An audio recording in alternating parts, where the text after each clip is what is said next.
But here goes. Honestly, just throw this shirt on because, like, I said, well, I'll do this. I did not want to do this, but here I am, not doing anything. So let's get her done. So, June 2nd, 1996. It's a Sunday morning, 11:05 a.m. As I was told. I was born. Yay! And to my knowledge, my mother died giving birth to me, and my father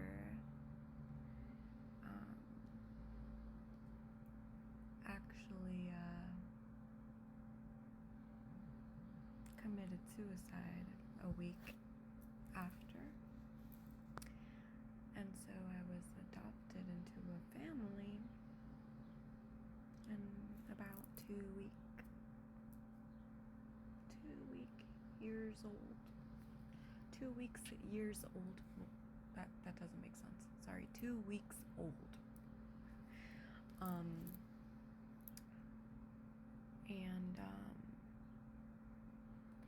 Yes, I was adopted into a Hispanic family.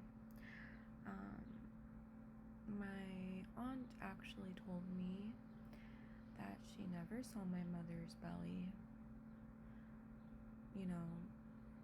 being pregnant with me. My family never actually told. Well, my mom never told my family that I am adopted. She actually told me when I was 7 years old, and I did fly.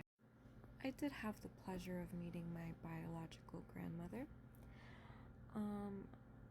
I flew when I was 7 years old up until I want to say February of 2012, yes. Her funeral. And I can't say that my childhood was easy. It was far from it. Growing up was definitely not easy,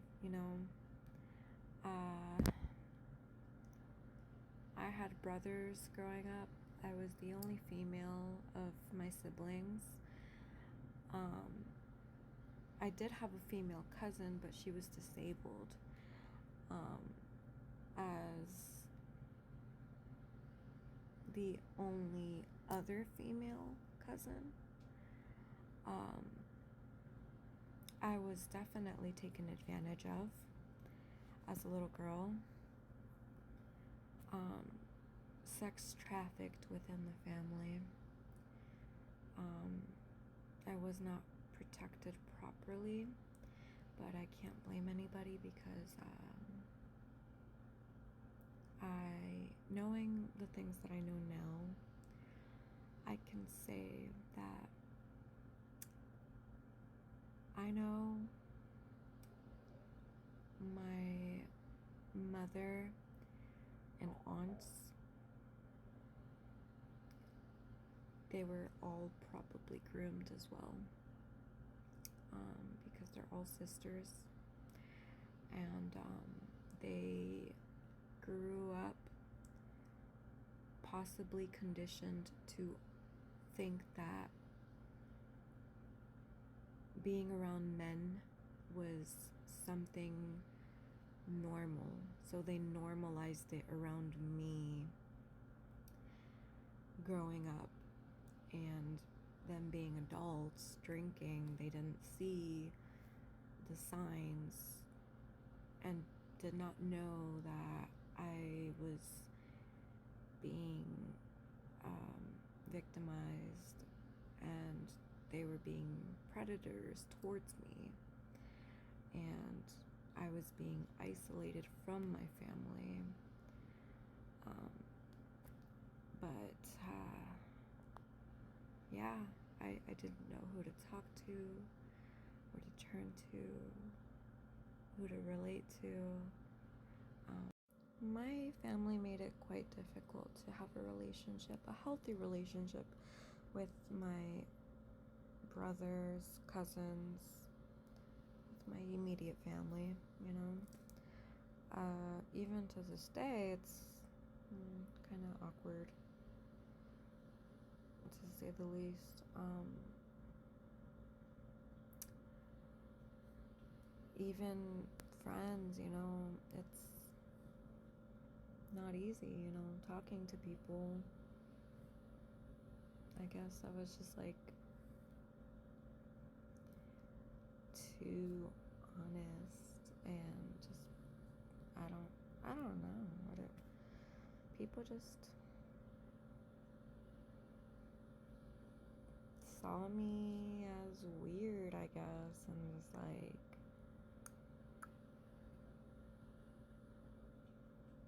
I thought it was cool. But I guess not. Anyways,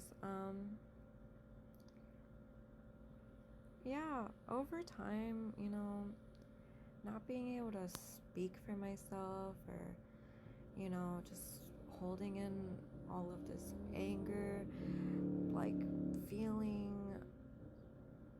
like not knowing how to feel, not knowing how to express what I'm feeling, not knowing who to talk to. It just boiled up inside me, and I just started rebelling and just like lashing out at anyone and everybody, and just I hated everybody, even myself. Like, I started just rebelling and cutting myself, and just I wanted to feel something, anything.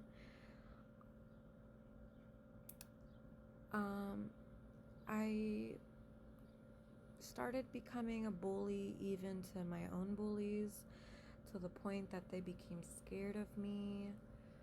And then I started being called cool. And really, I think people were just like scared of me. So that was their way of like not getting hurt by me, I guess. I don't know. And so I just like, you know, skipped school with them and did drugs or drank or whatever. I didn't even know if I liked it. I just substance abused because I just wanted.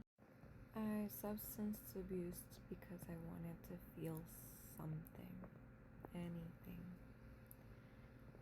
I was ashamed because I was sex trafficked within the family.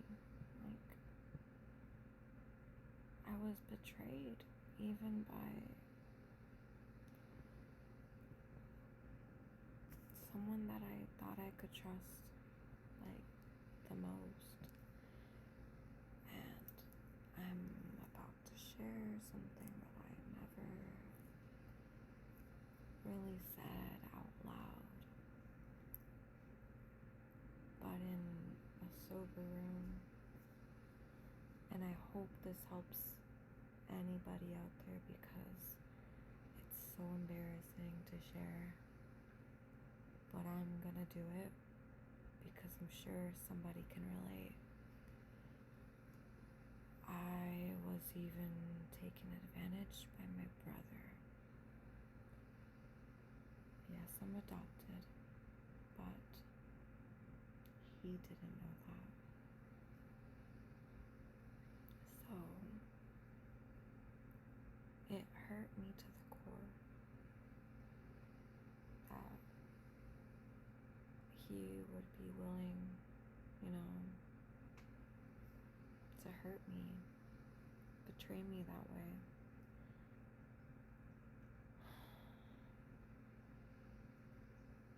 Anyways, I just wanted to feel anything. So I drank, and I did drugs. I popped pills. I did anything that I could get my hands on. I didn't have any money. So I thought to myself, my mom always keeps a stash of money under her bed. So after dinner,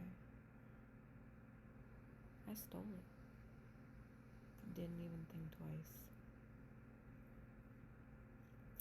I just went and I stole it. And she didn't notice. But I remember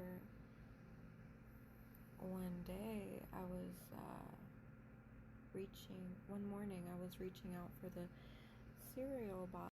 The next morning I was reaching for a cereal box, and doing so, I guess the sleeve on my arm rolled down, and you could see the cuts brutally down my arm before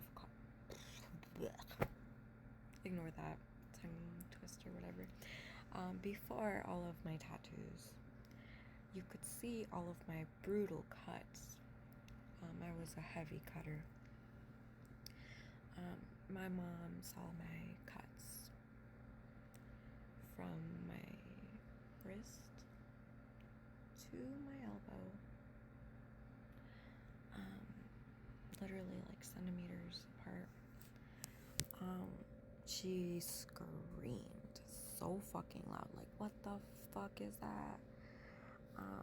And she immediately called the ambulance, and I was sent to the hospital available, of course, all the way in Virginia Beach, which is not close to where I was at the time.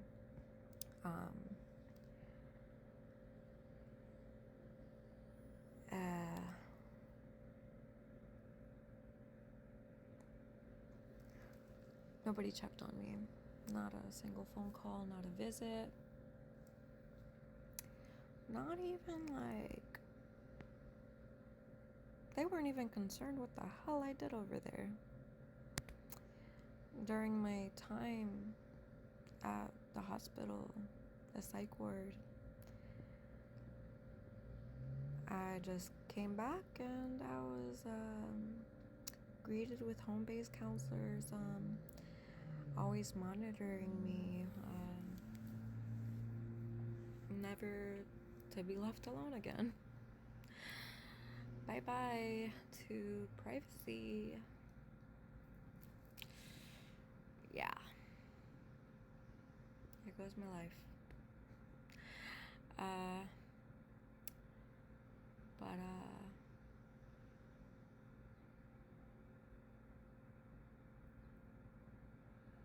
Yeah, my parents never once checked in with me. Didn't really have a relationship with my parents, so it was kind of weird that my dad, my adoptive dad, that separated.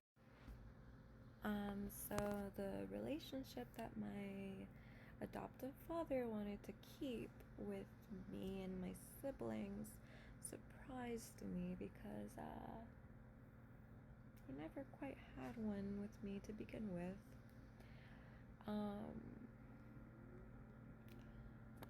He kept wanting to pick us up on the weekends, when he would multiple times disappoint. He had a problem with gambling. Sometimes he had us wait until, oh wait, let's wait until this last game, and then after this last game, when I win, I'll take you guys to go eat something. Nah, he would lose all his money. Anyways, that's besides the point. But I remember this last time that I did see my father. I don't remember exactly what the situation was, but I did physically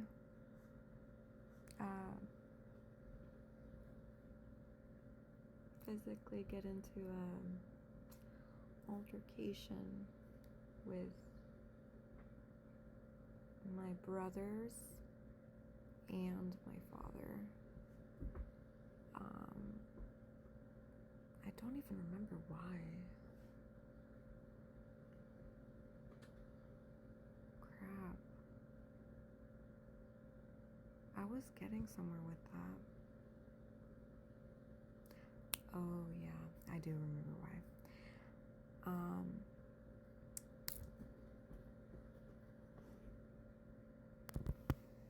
My dog, Sparkle. Hi, baby. What's up?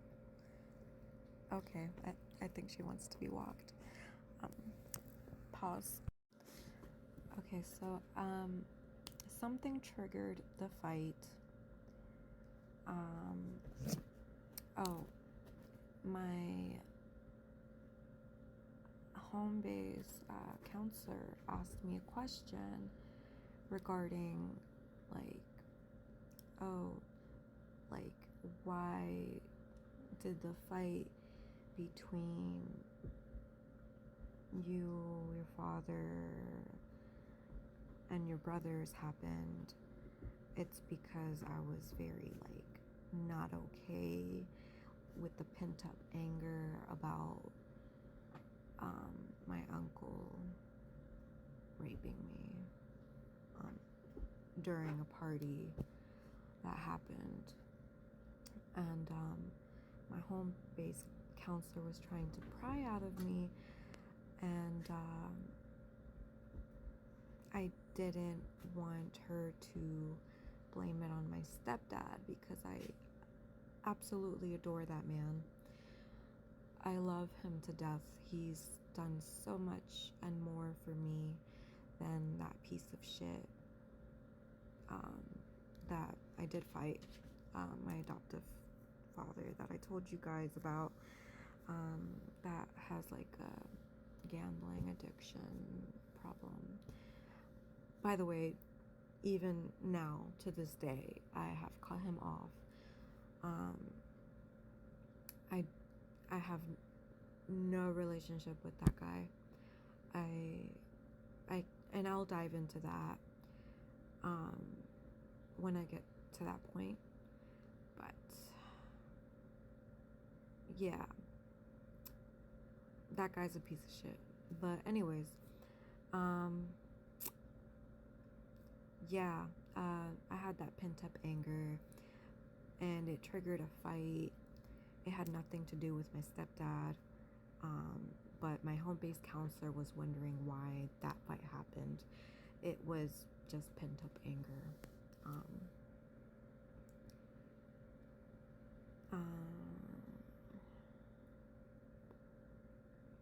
So yeah, I did take him to court, my uncle, and he did get deported, and justice was served. One fucked up thing about that though, and I didn't know until recently actually, my mother slept with my rapist before and after she do. So I am healing as best as I can from that journey, with the tools that I have.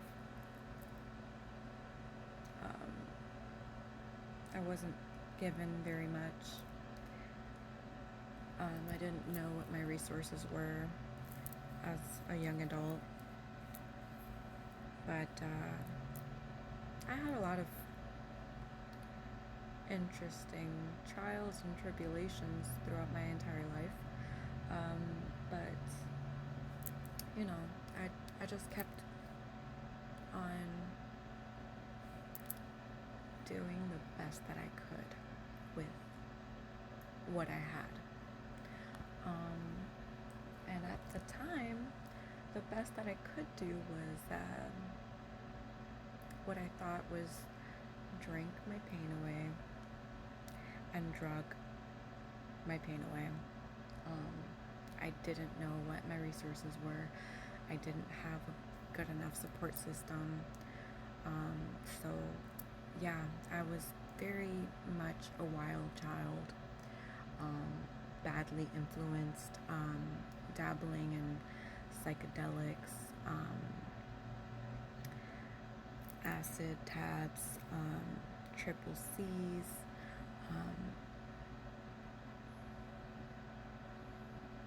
also making up sob stories to gain illegal jobs,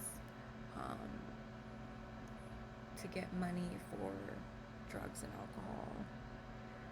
However I could get money for drugs and alcohol. So yeah. And yeah, I went to my first AA meeting at 13 years old. Not my proudest moment. It was very embarrassing, actually. I was a bunch of older people, and I was the only 13-year-old there. AA meetings was not very popular back then for younger people like it is now. I am on my sober journey now, and I'm taking it more serious. I am 9 months sober right now. I'm about to reach 10 months sober on the 18th of July. 18th of July. And I'm very proud of myself. This is the longest that I have maintained sobriety. But yeah. But moving on, I had an ex-boyfriend that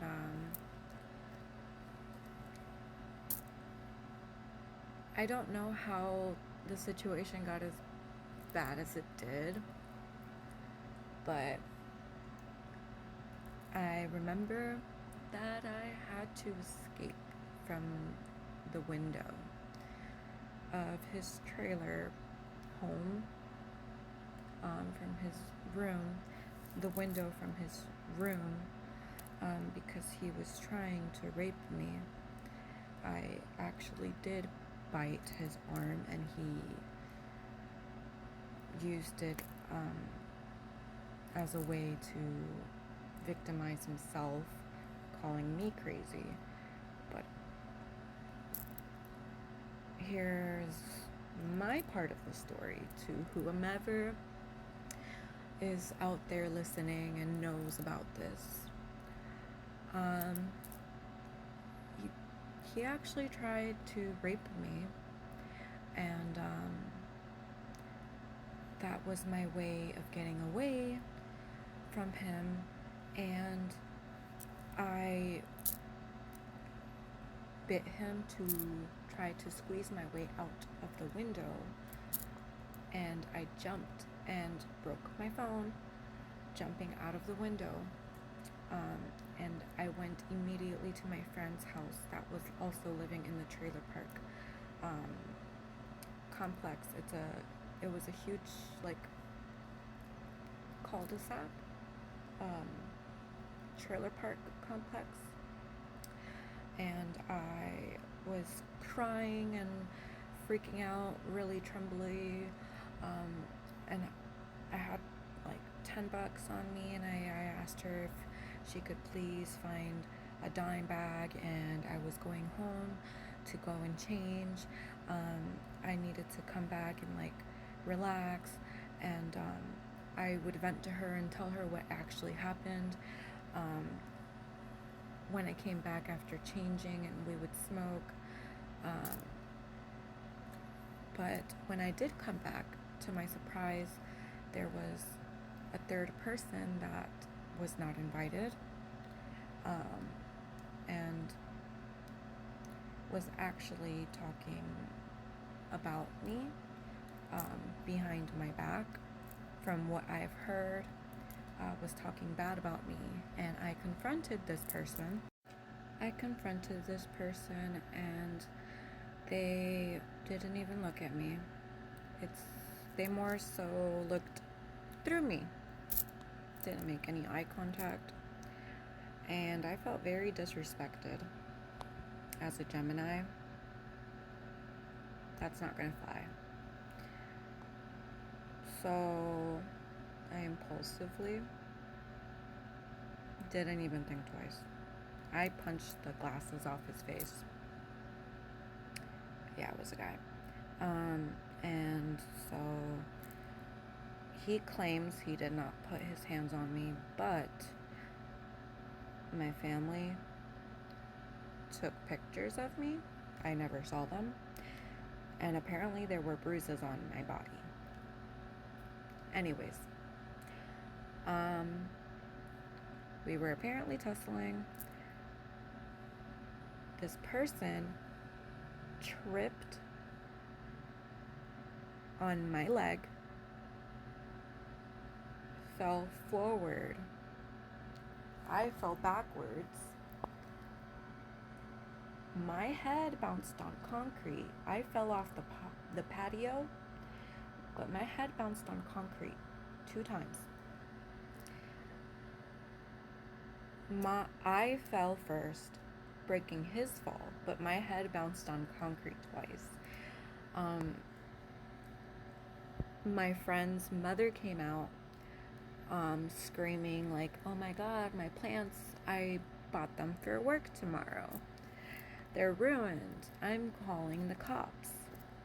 He heard cops, got up, dipped. I tried getting up, also tried dipping. Could not, because my head bounced on concrete twice. Pretty sure I had a concussion or something. I looked like I was drunk.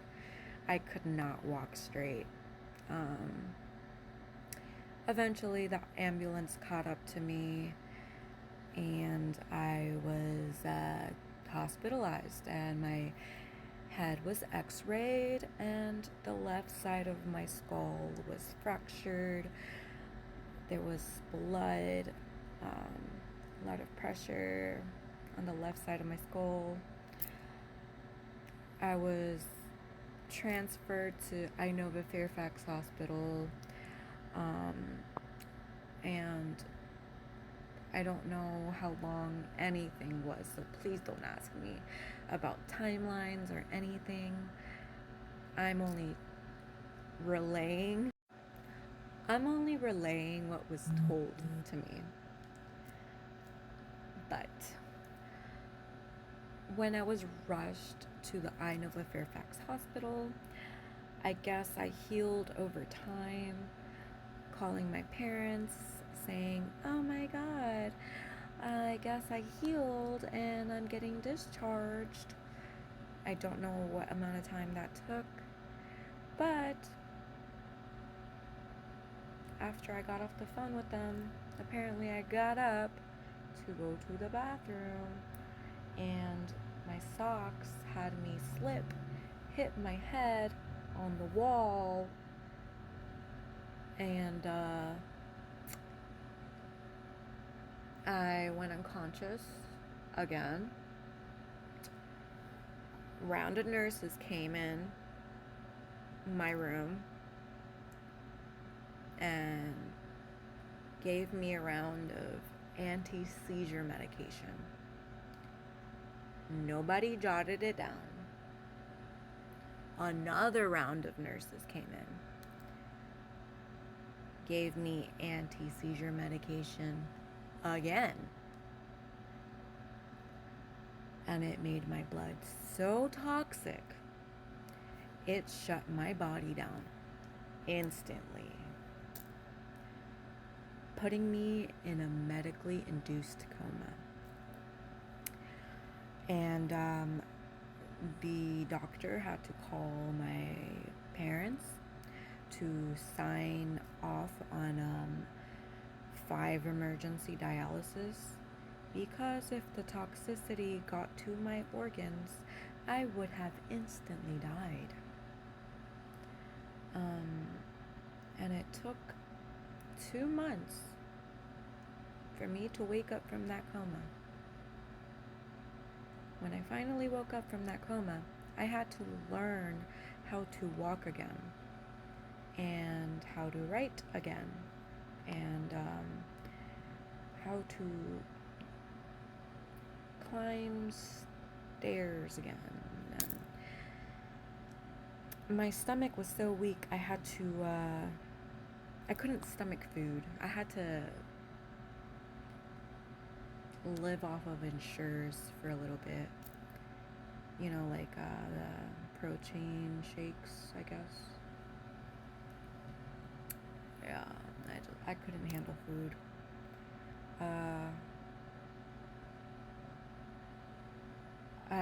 Nobody thought to cut my nails or brush my hair. I looked. Maybe I will post the other half of my life tomorrow or next week. Come back and find out. But I think I've shared enough. I appreciate you guys for listening thus far. It was not easy talking about myself, because I never do. To the people that know me, they can definitely say I don't ever talk about myself. So hearing these things about me, even in just this video or any other video that I'm about to post, they're about to learn a lot about me.